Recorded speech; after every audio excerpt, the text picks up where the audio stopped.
I'm going to show you how to Santa toss your wee little baby without having to pant tuck.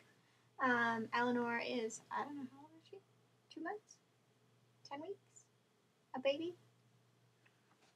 So, you have a middle marker. And you put your baby in the middle up to the shoulders. And then you take your wrap and you bring it up in between. This is a thinner wrap, just like probably very similar to a Diddy Mouse, but this is a bat. Then you gather it up, and this is creating already the tightness you need in your wrap, so you actually want to get out most of the slack at this point.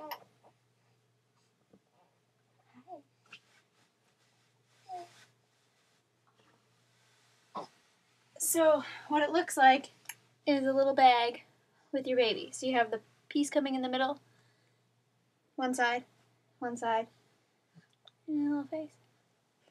So then, when you put your baby on your back, you put them up one over your shoulder, and you're holding on with one hand to that little bag, and the other hand you kind of roll.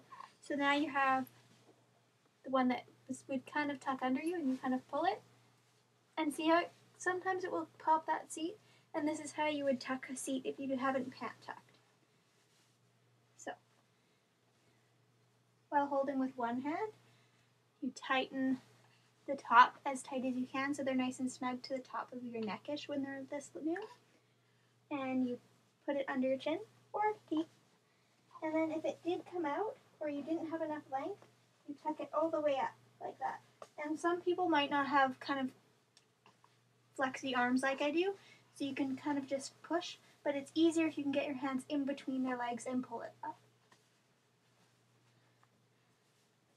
And then you tighten the rest of the slack out like this.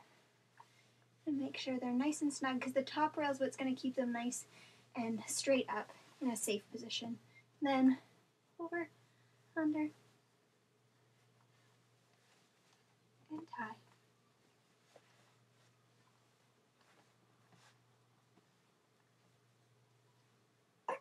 And that's that. So when she's new, I don't like to put the passes right under her feet, but it still gives the same effect as putting it right under, like that. The end.